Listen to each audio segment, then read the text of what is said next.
네, 안녕하세요.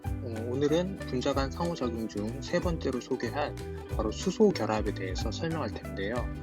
이름에서도 볼 수 있듯이 이 결합, 본딩이라는 용어를 사용하는 것은 분명 다른 분자 간 상호작용, 그러니까 쌍극자 사이의 힘, 그리고 분산력, force라는 단어를 쓰는 다른 분자 간의 상호작용들과 차이가 있는 걸 확인할 수 있습니다.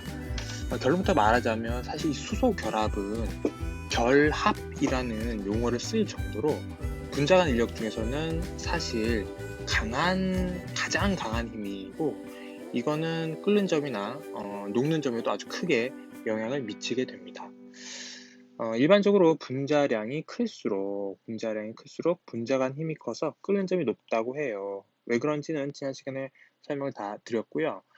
예시로 지금 들고 있는 게 바로 황화수소와 물의 끓는 점을 비교하는 부분인데, 자, 물은 끓는 점이 1기압에서 0도씨다. 우리가 끓는 점을 얘기해 주기 위해서는 기준 끓는 점이라고 해요. 압력을 동일하게 맞출 필요가 있습니다. 1기압에서는 기준 끓는 점이 물은 다들 잘 알다시피 100도씨예요.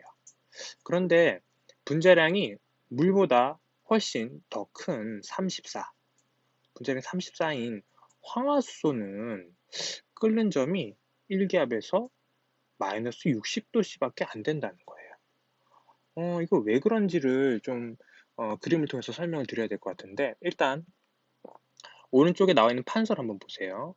자, 물의 경우와 황화수소 두 분자는 구분형 구조로서 분자의 구조 자체는 비슷해요. 물의 경우는 분자량이 18, 황화수소는 분자량이 34인 것으로 보아 분산력을 비교하자면 당연히 황화수소가 분산력은 더 클 것이고, 분산력만 가지고 끓는 점을 얘기했을 때는 황화수소가 훨씬 더 끓는 점이 높아야 하는 게 맞는 거죠. 그런데 뒤집힌 것도 모자라 물이 황화수소에 비해서 약 160도씨 정도 끓는 점이 더 높다라는 거예요. 이건 분산력을 뛰어넘는 어떤 힘이 있을 것인데, 그 힘이 무엇이냐? 바로 수소 결합이라고 하는 힘이 됩니다. 자, 물은 황화수소보다 분자량이 작아요. 반 정도밖에 안 돼요. 근데 끓는 점은 훨씬 더 높단 말이죠. 이러한 힘을 무엇으로 설명할 것이냐? 우리가 쌍극자 간 인력으로도 설명이 가능합니다. 하지만 쌍극자 간 인력으로 설명하는 것보다 그걸 뛰어넘어서 훨씬 더 끓는 점 차이가 많이 난다는 거죠. 수소 결합은 엄밀히 얘기하자면 쌍극자 간 인력이라는 분자 간 상호작용의 카테고리 안에 존재해요. 특별히 그 중에서도 아주 강한 쌍극자 간 인력을 우리는 수소 결합이라는 용어를 따로 써서 설명한다는 거죠. 또한 이 수소 결합이라고 하는 거는 생명 현상에서도 그 수소 결합으로 설명하는 부분이 굉장히 많기 때문에 이 수소 결합이라는 개념을 집중해서 들여다보아야 합니다. 자, 어, 극성 분자 중에서 암모니아, 물, 플루오린, 자, 이런 녀석들이 수소 결합을 할 수 있는 녀석들인데요. 이 수소 결합을 할 수 있는 녀석들을 잘 들여다보면 당연히 수소 원자를 가지고 있겠죠. 이렇게 수소 원자를 가지고 있습니다. 그 외에 수소 원자는 당연히 포함하고 있어야 되고, 그 외에 플루오린이라든지 산소라든지 질소와 같은 전기 음성도가 굉장히 큰 이런 원자들이 수소와 결합하고 있을 때는 전기 음성도 차이에 의해서 굉장히 편극이 심하게 일어나게 돼요. 전자밀도 차이가 크다는 거죠. 그러면 아주 강력한 쌍극자 간 인력을 유발하게 되고, 그런 것들 우린 특별히 뭐라고 한다? 수소 결합이라고 한다는 겁니다. 자, 여러분들이 기억해야 될 것은 수소 결합을 할 수 있는 분자, 어떤 조건이 있냐? 당연히 수소 원자는 가지고 있어야 되고요. 이러한 수소 원자가 질소라든지 산소, 플루오린과 공유 결합을 한 분자성 물질들은 모두 다 수소 결합을 할 수 있다라고 기억을 하셔야 돼요. 자, 모든 학생들이 이 질소, 산소, 플루오린 잘 외웁니다. 질소, 산소, 플루오린 이런 것들이 수소와 결합하고 있으면 수소 결합을 할 수 있다. 그런데 수소 결합을 할 수 있는 수소는 그럼 무엇이냐? 수소의 자격 조건도 굉장히 중요하다는 거예요. 이 수소 원자는 질소, 산소, 플로린과 직접 결합한 수소만 수소 결합을 할 수 있는 수소라는 거죠. 자, 오른쪽에 보시면 메탄올에 대해서 지금 묻고 있습니다. CH3OH, 이건 메탄올이라고 하는 녀석이에요.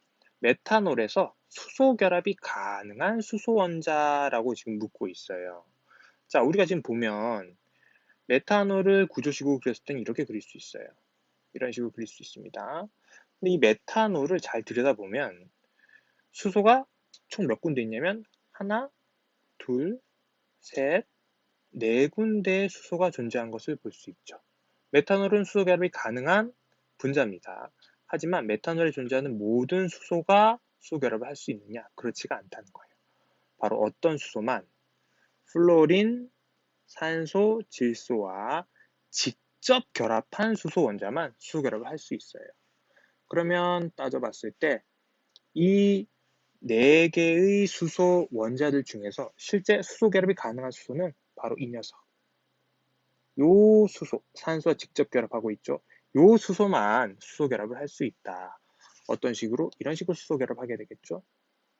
자, 또 다른 메탄올 분자를 한번 그려볼까요? 이 수소는 어떤 녀석? 바로 산소. 다른 메탄올 분자에 있는 산소와 이런 식으로 수소 결합을 할 수가 있다라는 거죠. 이렇게. 자, 점선으로 표시한 요 부분이 바로 무엇이다? 수소 결합이라는 거예요. 요 부분이 바로 수소 결합입니다. 우리가 분자 간의 인력을 하고 있기 때문에 원자와 원자 사이의 결합, 공유 결합과 같은 것들은 다루지 않습니다. 분자와 분자 사이에 작용한 인력에 대해서 다루는데 수소 결합은 가장 강한 분자 간의 인력이면서 그 자격 조건이 꽤나 까다롭습니다. 질소, 산소, 플로린과 같이 전기 음성도가 아주 큰 녀석들, 그런 녀석들이 수소와 결합하고 있는 분자들만 수소 결합이 가능하며 그때 수소 결합을 할 수 있는 수소는 산소, 플로린, 질소의 직접 공유 결합으로 연결되어 있는 수소만 수소 결합이 가능하다. 이렇게 정리해 볼 수 있겠습니다. 자, 분자 간의 인력 정리해 볼까요? 세 가지 힘이 있었죠. 쌍극자 간 인력, 분산력, 그리고 수소 결합.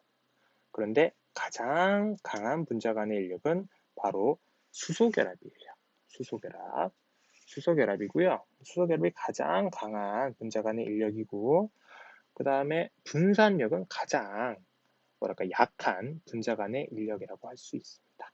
쌍극자 간 인력은 그 사이에 끼어 있는 형태이고. 다음 페이지에서는 수소 결합이 그러면 생명 현상과 어떻게 관련되어 있고 그 생명 현상에서 수소 결합을 어떤 식으로 설명하는지 들여다보도록 하겠습니다. 네, DNA의 이중 나선 구조. DNA 이중 나선 구조는 오탄당이라든지 인산 또 중요한 요소이겠지만 아데닌, 티민, 구아닌, 사이토신과 같은 염기가 유전 정보를 전달한다는 걸 여러분도 알고 있을 거예요. 근데 이러한 아데닌과 구아닌, 사이토신, 티민은 서로 상보적으로 연결된다는 것도 여러분들 1학년 때 배워서 알고 있을 겁니다. 기억을 떠올려 보면 아데닌 같은 경우에는 티민과 그 다음에 구아닌 같은 경우에는 사이토신과 상보적으로 연결이 된다라고 알고 있으실 텐데요. 이렇게 상보적으로 연결된다는 것은 결국에는 바로 수소 결합을 할 수 있는 개수에 따라서 달라지게 돼요. 아데닌은 보시면 분자의 구조적으로 수소 결합할 수 있는 결합 자리수가 2개밖에 없어요. 누구도 마찬가지다. 티민도 그러하다는 거죠. 아데닌과 티민은 수소 결합을 할 수 있는 자릿수가 2자리밖에 없기 때문에 항상 아데닌이 왔을 때는 그 반대편에는 티민이 올 수밖에 없다는 거죠. 그 반대 경우도 마찬가지. 티민이 오게 되면 그 반대편에는 아데닌이 올 수밖에 없다. 이게 상보적인 어떤 염기의 결합을 설명을 할 수 있는 부분이라는 거예요. 구아닌과 사이토신 같은 경우에는 3자리의 수소 결합 자릿수를 갖게 됩니다. 그래서 항상 이러한 염기들은 상보적으로 짝을 지어서 수소 결합을 한다는 거죠. DNA의 이중 나선 구조, 그리고 거기에서 그 염기의 상부적인 결합은 바로 수소 결합으로 설명되어질 수 있다라는 거고요. 이거 교과서에는 없는 내용이지만 하나 추가를 해봤어요. 우리 단백질이라고 하는 거, 단백질은 여러 가지 구조가 있어요. 1차 구조, 2차 구조, 3차, 4차 구조까지 단백질의 구조를 이제 넓혀 나가게 되는데, 단백질의 2차 구조에서 우리는 두 가지 구조를 사실은 얘기를 해요. 뭐 알파 헬릭스 구조와 베타 시트 구조 두 가지가 있는데, 이 알파 헬릭스 구조 같은 경우는 이렇게 뺑글뺑글 돌아가는 이 꼬인 구조를 우리는 알파 헬릭스 구조라고 해요. 이런 알파 헬릭스 구조가 만들어질 수 있는 이유는 뭐냐? 바로 아미노산이 연결된 길다란 1차 구조에서 분자와 분자 사이에 어떤 강한 상호작용, 그게 뭘까요? 바로 수소결합이란 거예요. 수소결합에 의해서 얘네들이 점점 가까워지다 보니까 이 길다란 아미노산 사슬이 이렇게 뺑글뺑글 돌아가는 헬릭스 구조 형태로 바뀌게 된다는 거죠. 이건 역시도 바로 수소결합으로 설명이 되는 부분이라는 거예요. 자, 교과서에 나오는 그래프를 한번 볼까요? 그 전에 수소결합은 일반적인 쌍극자 힘보다 훨씬 강하다. 자, 힘의 카테고리로 보자면 쌍극자 인력 안에 포함이 되지만, 일반적인 쌍극자 간의 인력보다는 훨씬 강한 힘이기 때문에 수소결합을 또 다른 카테고리로 빼놓고 설명을 한다라는 거예요. 여기 보시면, 자, 암모니아, 그 다음에 물, 플로리나 수소, 의 끓는 점이 같은 족에 속하는 다른 원소의 수소 화합물에 비해 훨씬 높은 것을 알 수 있다. 쉽게 말하자면 이 경향성을 이탈한다는 건데, 보시면, 자, 이렇게 물이라든지 플루오리나 수소라든지 암모니아 같은 것들은 어떤 그래프의 경향성을 이탈을 해버려요. 이렇게 점프를 하죠. 이렇게 점프를 하는 거예요. 특별한 어떤 이유가 있어서 이렇게 경향성을 이탈한다는 건데, 그게 뭔지를 들여다보니까 산소, 플로린, 질소네? 수소 결합을 할 수 있는 분자들이구나. 이런 녀석들은 바로 수소 결합을 할 수 있는 분자라서 경향성을 이탈할 만큼 훨씬 더 높은 끓는 점과 녹는 점을 가지게 된다라는 거죠. 녹는 점과 끓는 점이 높다는 건 그만큼 분자 간의 아주 강한 상하작용, 그러니까 분자 간의 힘이 아주 세다라는 거죠. 수소 결합으로 설명이 되어진다라는 거예요. 다른 부분도 한번 볼까요? 자, HCl, 염화수소죠? 자, 그 다음에 브로마수소, 그 다음에 아이오딘화 수소, 초록색 그래프를 보는 겁니다. 자, 염화수소, 브로마수소, 아이오딘화 수소, 초록색 그래프를 보는 건데, 요 녀석들은 그러면 왜 끓는 점이 증가하냐, 주기가 증가함에 따라서. 자, HCl보다는 HBr보다는 HI, 아이오딘화 수소의 경우에는 여러분이 생각해 보시면 수소와 결합하는 건 동일해요. 다른 원소는 지금 전부 다 같은 17족 원소인데 주기만 증가하고 있어요.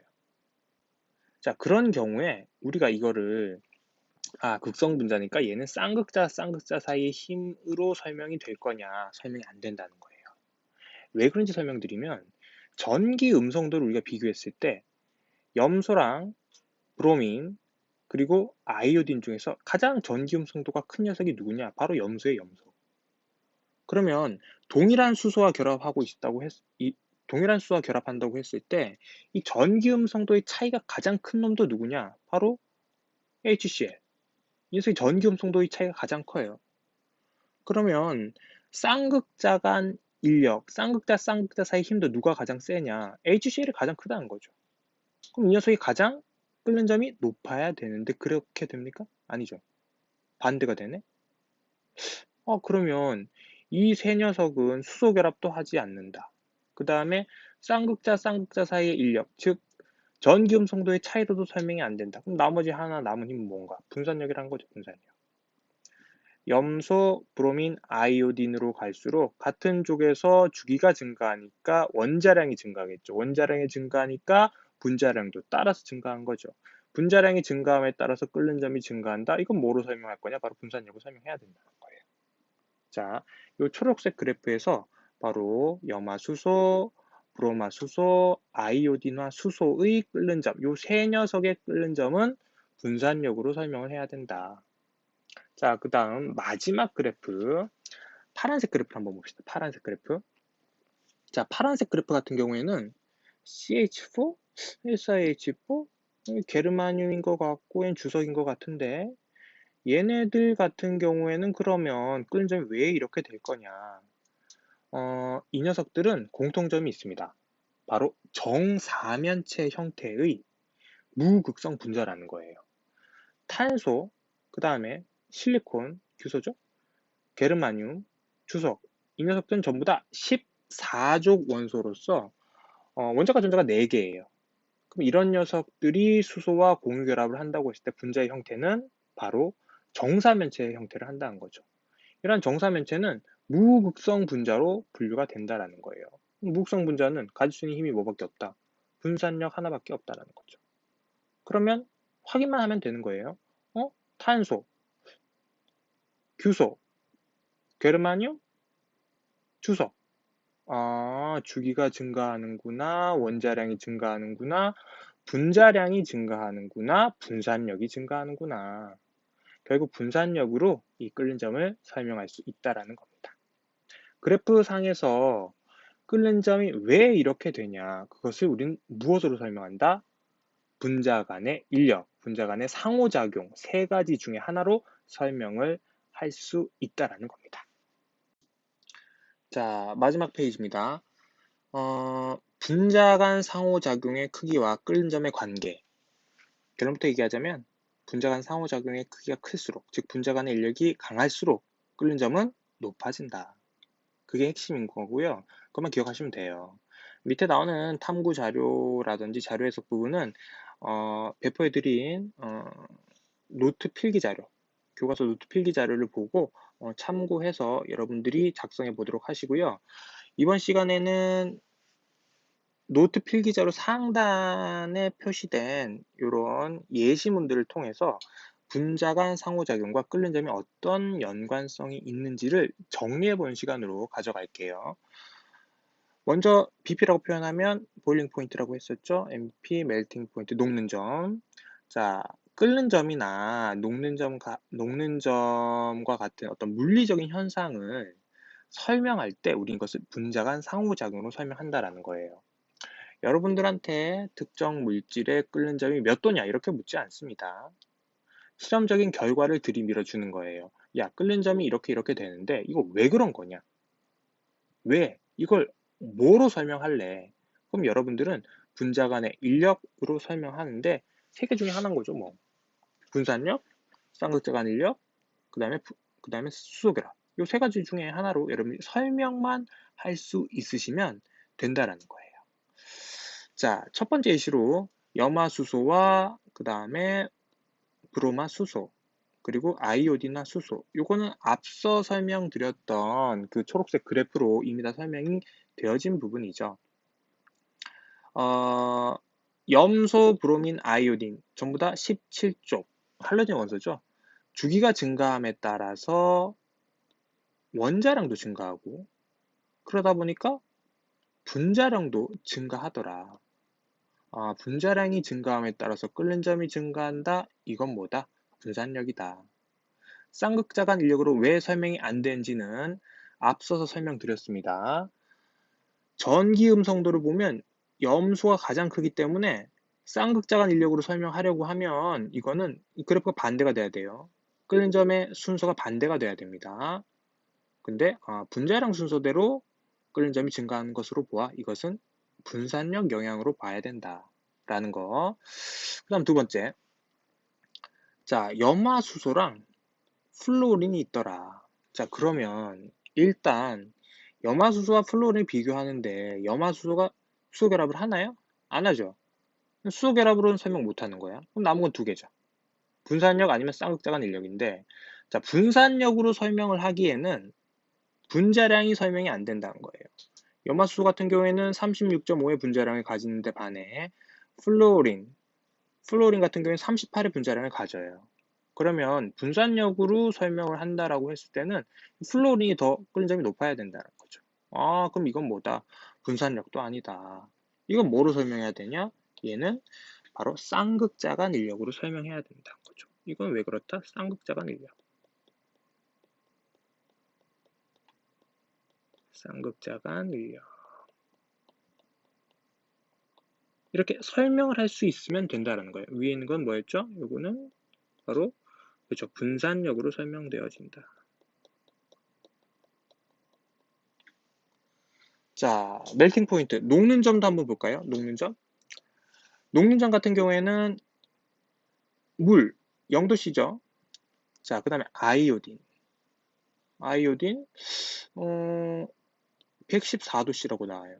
우리가 수소결합이 가장 강한 분자 간의 인력이라고 하니까 수소결합을 하는 녀석은 무조건 끓는 점의 농점이 높을 것이다. 이렇게 생각하는데, 자, 이거 잘 보세요. 물보다 아이오딘의 지금 녹는 점이 더 높아요. 선생님, 얘는 무극성 분자인데요? 분산력밖에 없는데요? 하지만 물은 분산력도 있고 쌍극자간 인력에다가 수소결합까지 하는데요? 근데 얘가 왜 농점이 더 낮은 거죠? 자, 잘 보세요. 분자량이 얼마가 차이 나는지를 보세요. 분자량. 물은 수소결합도 가능하고 아주 강한 수소결합을 하는 그런 분자이긴 하지만 분자량이 18이에요. 18. 반면에 아이오딘 같은 경우에는 분산력만 가지는 무극성 분자라고 하더라도 이 분자량이 거의 260에 가깝죠. 분산력이 너무너무 커서 녹는 점이 114도씨로 나타난다는 거예요. 그럼 이건 뭐로 설명해야 되냐? 이렇게 나타난 건 바로 분산력 요인으로 설명이 되어져야 된다는 거예요. 분산력 요인이란 거예요.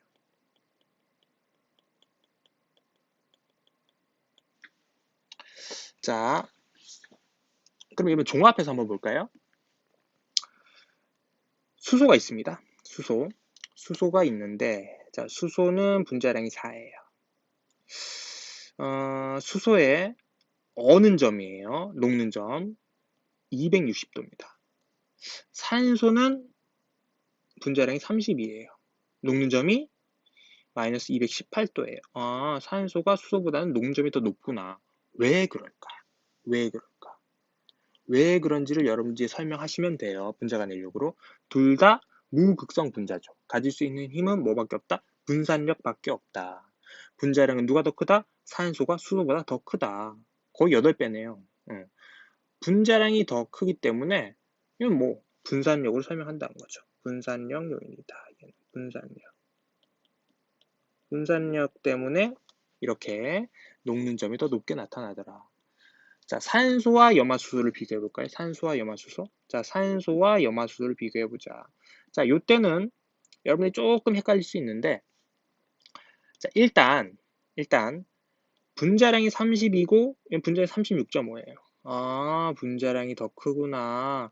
분산력 요인으로 끓는 점이 더 증가하는 거구나 라고 할 수도 있는데, 분자량이 요 정도 차이가 나는 걸로 지금 끓는 점이 거의 60도 가까이 차이가 나지는 않는다라는 거예요. 다른 요인에서 여러분들이 영향을 찾으셔야 돼요. 자, 얘는 산소는 무극성 분자죠. 반면에 염화수소 같은 경우에는 극성 분자예요. 가질 수 있는 힘이 하나가 더 있는데 그것이 무엇이다? 바로 쌍극자간 인력이라는 거예요. 자, 쌍극자간 인력으로 이 녹는 점은 설명되어질 수 있다.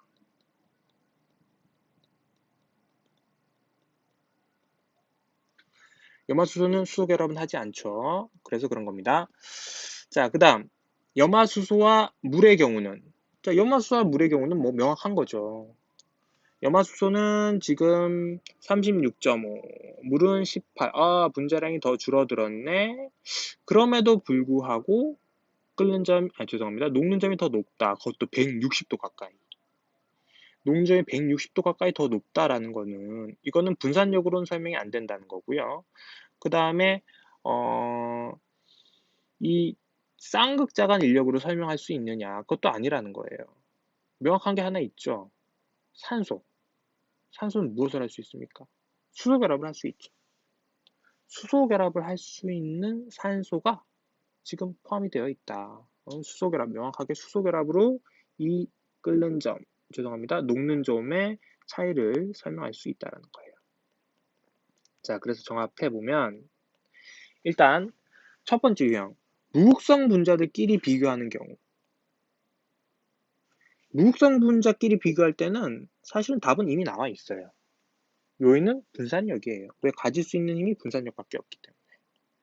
좀 더 자세히 들여다보자면 분자량이 클수록 끓는 점이 높아진다. 그럼 이건 무슨 요인이냐? 바로 분산력 요인이라는 거예요. 두 번째, 분자량이 비슷한 분자끼리 비교한다. 분자량이 비슷하다는 거는 분산력도 비슷하다는 거예요. 그럼 그 끓는 점을 비교할 때는 분산력 요인 아예 제껴도 된다는 거예요. 만약에 분자량이 비슷한 분자들끼리 끓는 점이나 녹는 점을 비교하는데 한 녀석은 극성 분자이고 다른 녀석은 무극성 분자다. 그러면 극성 분자가 무극성 분자보다는 끓는 점이 더 높다. 이것은 무엇으로 설명하냐? 가질 수 있는 힘이 하나 더 있는데 그게 뭐다? 쌍극자간 인력으로 설명이 되어진다는 겁니다. 그 다음에 경향성을 이탈한다고 했는데 아주 특별한 경우예요. 굉장히 가벼운 녀석인데 분자는 아주 작은 녀석인데 굉장히 끓는 점이 이게 굉장히 높게 나타나더라. 녹점이 정말 높게 나타난다. 그런 분자들은 일단 플로린, 산소, 질소가 그 분자에 포함되어 있는지 그러면서 수소를 가지는지 잘 들여다보세요.